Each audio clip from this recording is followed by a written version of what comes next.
that Diana, Princess of Wales, has in fact been killed in that car accident. Interesting, sounds rather sort of bizarre, but I did go to Diana's coffin the day after I'd written. So, something surprising appears to be coming to light about Princess Diana. When I started my public life 12 years ago, I understood the media might be interested in what I did, but I was not aware of how overwhelming that attention would become. As her former private secretary has finally broken his silence about one of the biggest secrets surrounding the late princess. She wanted to say something on TV, was fine by me, but it was one of those opportunities that only comes along once. So it seemed to me she had probably a better message to give than the one she eventually gave to Bashir. Do you think Mrs. Parker Bowles was a factor in the breakdown of your marriage? Well, there were 3 of us in this marriage, so it was a bit crowded.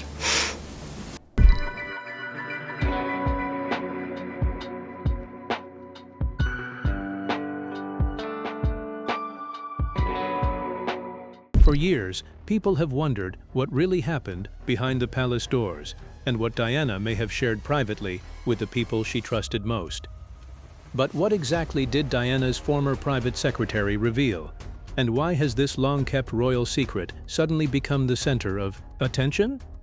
So, what do you think? Let's know your thoughts in the comments below. To help us create more videos and uncover the latest royal stories, please subscribe. The man behind Diana's public image. So, this is where Patrick Jeppson's part of Diana's story really begins. Patrick Jeppson was a former Royal Navy officer who eventually moved into the world of royal service. His background was quite different from the glamorous image most people associated with Princess Diana.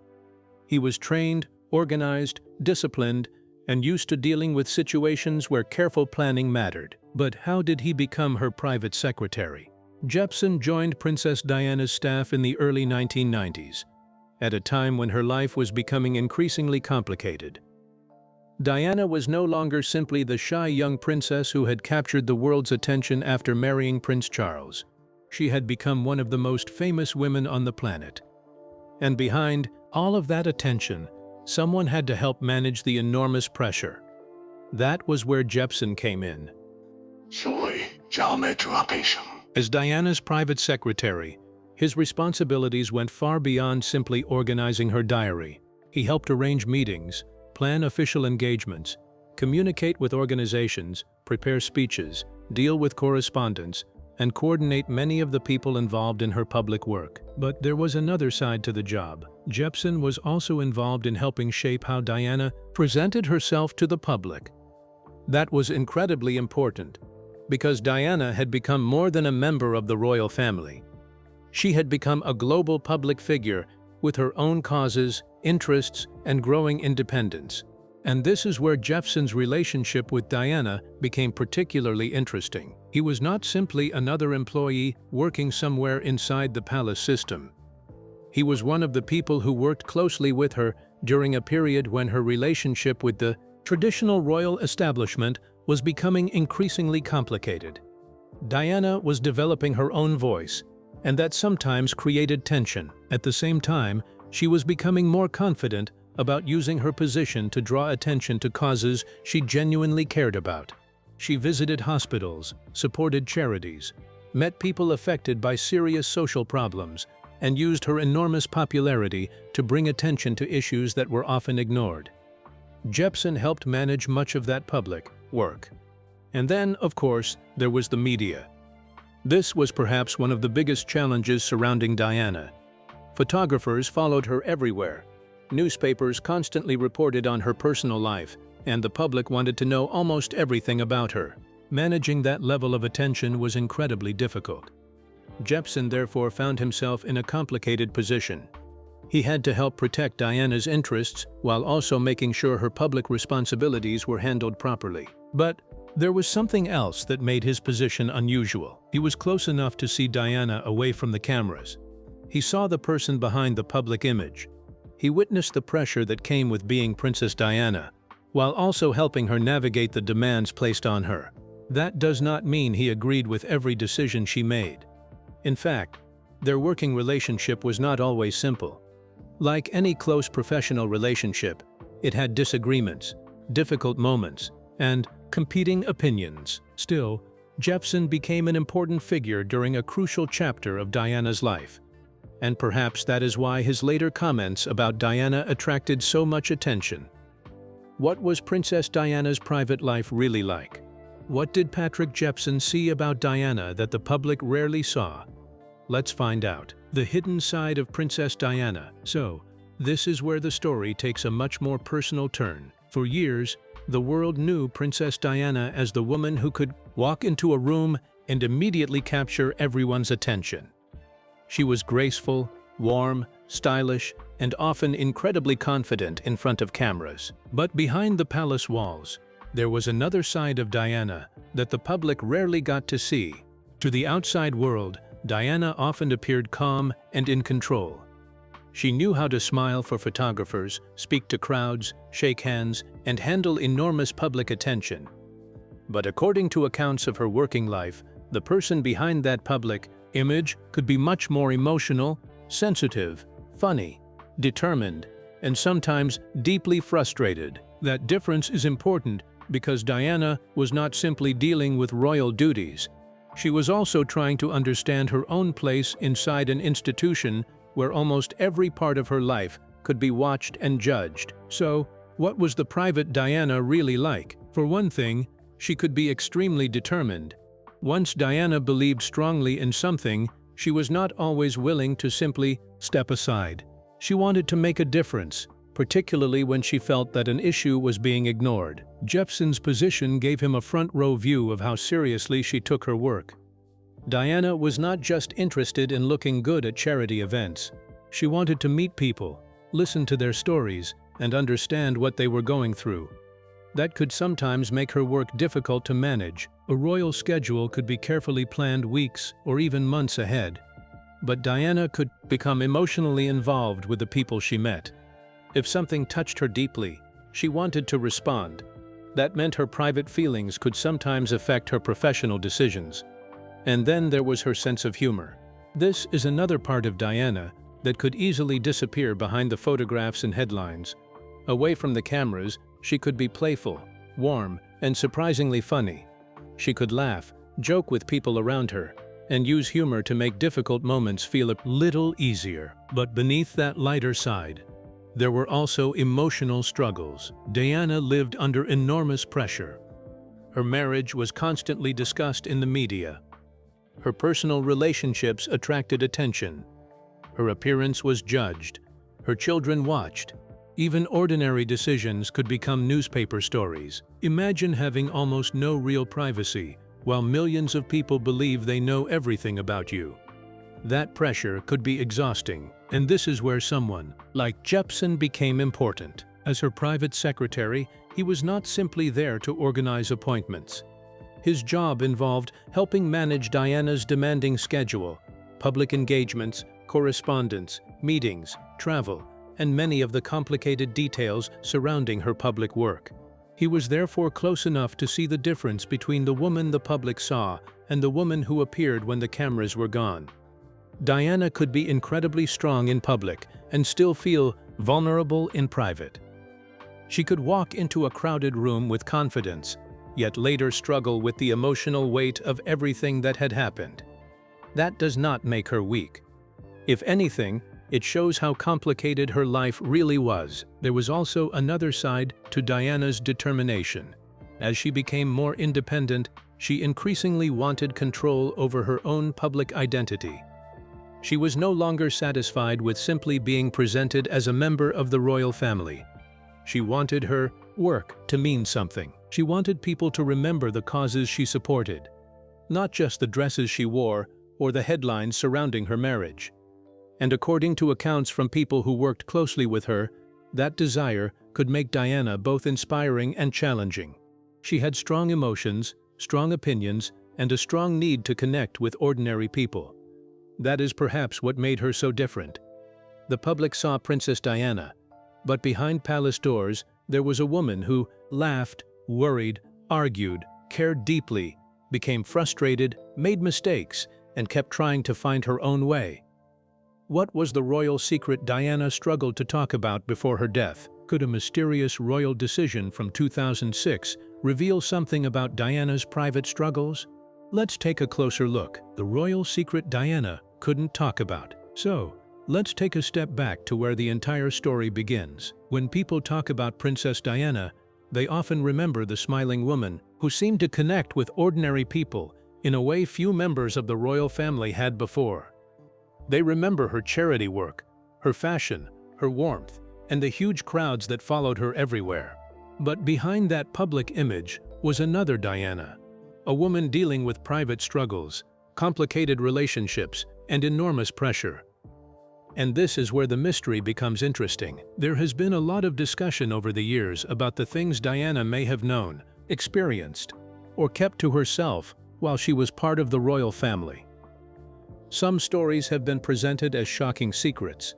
Others have grown from rumors, newspaper reports, books, interviews, and later interpretations of events that happened decades ago. But there is an important difference between what is known and what is simply claimed. The documented facts tell us that Diana's royal life was far more complicated than the fairy tale wedding many people first saw in 1981. Her marriage to then Prince Charles became deeply troubled, and both sides eventually acknowledged that their relationship had serious problems. Diana also spoke publicly about some of the difficulties she experienced, including the pressure of royal life and the intense attention from the media. At the same time, there were parts of her private world that she did not openly discuss while she was alive. That silence has created plenty of room for speculation. Over the years, different writers and commentators have tried to fill in those gaps. Some have relied on interviews with people who knew Diana. Others have used old documents, biographies, television interviews, or memories from people who worked around the royal family. And then some stories seem to have grown mainly through repetition. One person tells a story, another repeats it, and eventually it starts to sound like established history. But repetition does not automatically make a story true. This distinction is especially important when discussing Diana, because her life attracted an extraordinary amount of public attention. Almost everything she did could become a headline. A conversation could be reported, a friendship could become a scandal, a photograph could lead to days of speculation. In other words, Diana lived in a world where her private life was rarely completely private. And then there was the palace itself. The British royal family has traditionally placed great importance on privacy, duty, and keeping personal disagreements away from the public. Diana, however, gradually became more open about her feelings and experiences. That difference created tension between the image the institution wanted to protect and the reality of what Diana was going through. This is where people close to her become particularly important. Among those who worked with Diana was Patrick Jepson, her private secretary. His position placed him close to her during an important period of her public and personal life. He was involved in helping manage her schedule, public engagements, communications, and many of the practical details surrounding her work. Because of that role, Jepson has often been discussed whenever people examine Diana's life behind the scenes. However, being close to someone does not mean knowing every secret they ever kept. That point can easily get lost when stories about Diana are presented as dramatic revelations. A former employee might remember a conversation. A friend might describe her mood at a particular moment. A journalist might report something based on a source. Years later, those pieces can be combined into a much bigger story. But that bigger story may contain both facts and assumptions. So, as we explore the mystery surrounding Diana's private life, it is worth slowing down and looking carefully at the evidence. What did Diana actually say? What did people who knew her personally report? What was documented at the time? And what appeared much later through books, interviews, or online discussions? Those questions matter because Diana's story has been retold so many times that fact and speculation can sometimes become difficult to separate. There is also another side to this story. Diana was not simply a royal figure caught inside a complicated marriage. She was also a young woman who suddenly found herself living under a level of public attention she could never have fully understood beforehand. Her every movement was watched, her relationships were discussed, and her emotional struggles became part of a worldwide conversation. The real challenge is separating what Diana actually experienced from rumors that appeared later, and from interpretations created years after the events themselves. What really happened between Princess Diana and the people behind the palace walls? Why did Diana struggle so deeply with the traditions and rules of royal life? Let's take a closer look. Diana's relationship with the royal establishment. To really understand Princess Diana's story, you have to look beyond the glamorous photographs, royal events, and headlines. Behind all of that was a woman trying to find her place inside one of the most traditional institutions in the world. Diana had married into the British royal family, but fitting into that world was not always easy. There were rules, expectations, traditions, and palace officials who had their own ideas about how a member of the royal family should behave. And this is where things became complicated. When Diana entered royal life after marrying Prince Charles in 1981, she was still very young and had little experience with the way the palace worked. Suddenly, her private life was no longer completely her own. What she wore could become news. Where she went could attract cameras. Even small comments or gestures could be discussed by newspapers around the world. At first, Diana seemed to embrace much of the role expected of her. She attended official events, traveled overseas, supported charities, and quickly became one of the most popular members of the royal family. People loved her warmth and the way she connected with ordinary people. But popularity with the public did not always mean that everything was comfortable behind palace walls. The palace operated according to traditions that had existed for generations. Diana, however, often seemed more emotional, open, and willing to show her feelings. She could be deeply affected by what was happening around her, and she did not always appear comfortable with the idea that royal life required people to hide their emotions.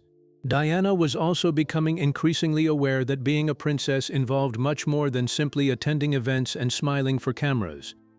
There were schedules to follow, officials to deal with, speeches to prepare, engagements to organize, and countless details that had to be handled carefully. This was part of the world Patrick Jephson entered when he became Diana's private secretary. Jephson was not simply someone who followed Diana around and helped with appointments. His job placed him close to the daily machinery surrounding her public life. He would have been involved in planning engagements, dealing with officials, helping organize schedules, and making sure Diana's public duties were carried out properly. Because of that position, Jephson was in a place where he could see the difference between the Diana the public saw and the Diana dealing with the pressures of royal life behind the scenes. And that difference is important. From the outside, Diana could look confident and completely comfortable. She could walk into a room, greet people, shake hands, and instantly draw attention. But behind that public image was someone who was dealing with enormous pressure. She was expected to represent the monarchy, while also trying to remain true to her own personality. Over time, Diana began developing her own approach to royal duties. She became especially known for choosing causes that mattered to her personally. Her work with charities, hospitals, children, people living with HIV and AIDS, and other vulnerable groups helped create a different kind of royal image. But there was a problem. The royal establishment had long been built around tradition, restraint, and careful public behavior. Diana's approach was often more personal. She wanted to connect with people rather than simply appear distant and formal. She was comfortable showing affection, sitting with people, listening to their stories, and sometimes breaking with the stiff style traditionally associated with royalty.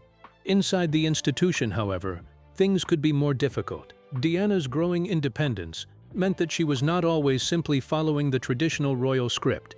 She was becoming a powerful public figure in her own right. The media followed her closely, and her decisions could attract enormous attention. This created another layer of pressure, because almost anything she did could be interpreted as either helping or challenging the image of the monarchy. Meanwhile, the relationship between Diana and Charles was becoming increasingly troubled. As their marriage struggled, the pressure surrounding Diana became even greater. Her private difficulties were no longer just family matters. They became part of a much bigger public story involving the monarchy itself. And this is probably one of the most important parts of understanding Jeppson's position. As Diana's private secretary, he was working closely with her during a period when her relationship with the royal establishment was becoming more complicated. He would have seen the demands placed on her, the importance of palace protocol, and the difficulties that could arise when Diana wanted to do things differently. Still, it is important not to assume that every disagreement was some dramatic secret battle. Royal life was complicated, and many of the tensions involved ordinary disagreements about schedules, public appearances, responsibilities, media attention, and how Diana should present herself. What moments made Princess Diana realize she could no longer simply follow the royal rules? When did Diana begin to find her own voice inside the royal family? Let's find out. Sug en dorn des Wiedenis, women sigolikids, forever. For Princess Diana, becoming part of the royal family was never simply about wearing beautiful clothes, attending grand events, and standing beside Prince Charles. Behind the cameras, she was slowly trying to understand what it meant to live inside an institution with centuries of rules and traditions. And over time, certain experiences began to change the way she looked at royal life. At the beginning, Diana seemed willing to follow the expected path. She was young, newly married, and suddenly living under a level of attention she could hardly have imagined. Every outfit was discussed. Every public appearance was watched. Even small changes in her expression could become a newspaper story. For someone who had not grown up inside the royal system, that kind of pressure was enormous. But as the years passed, Diana began to realize that simply following the rules would not necessarily make her happy. She wanted to find her own voice, and that desire became especially clear through her charity work. One of the biggest changes in Diana's public life was the way she approached charitable causes. Instead of treating charity events as formal royal duties, she often tried to connect with people on a much more personal level. She would sit with patients, hold their hands, speak directly to children, and show genuine emotion when meeting people facing difficult circumstances. That made a huge difference in how the public saw her. Diana was not simply appearing at an event and smiling for photographs. She seemed to actually care about the people standing in front of her. In many ways, this became one of the strongest parts of her public identity. And then there was the media. Diana had a complicated relationship with the press. On one hand, the media attention could be exhausting and deeply intrusive. Photographers followed her constantly, and her private life was often treated as public property. On the other hand, Diana understood that the media could also help her communicate directly with millions of people. This created a difficult balance. She learned how to use public attention to draw attention to causes that mattered to her. When she spoke about people affected by illness, homelessness, poverty, or other difficult situations, the world listened. Her popularity gave those issues a much larger audience than they might otherwise have received. At the same time, Diana became increasingly aware of how powerful her own image had become. She was no longer simply the shy young woman who had entered royal life in the early 1980s. She had become a global figure in her own right. And that was an important turning point. Instead of allowing royal tradition to completely define her, Diana increasingly developed her own way of appearing in public. Her clothing choices, her body language, the people she met, and the causes she supported all became part of a personal style that felt different from the traditional royal approach. She also became more comfortable showing emotion. For years, members of the royal family had generally been expected to remain controlled and reserved in public. Diana did not always follow that pattern. She could laugh openly, show concern, become emotional, and speak about subjects that other members of the institution might have avoided. So, what do you think about Diana's former private secretary's shocking revelation? Share your thoughts with us in the comments section. Don't forget to like and subscribe.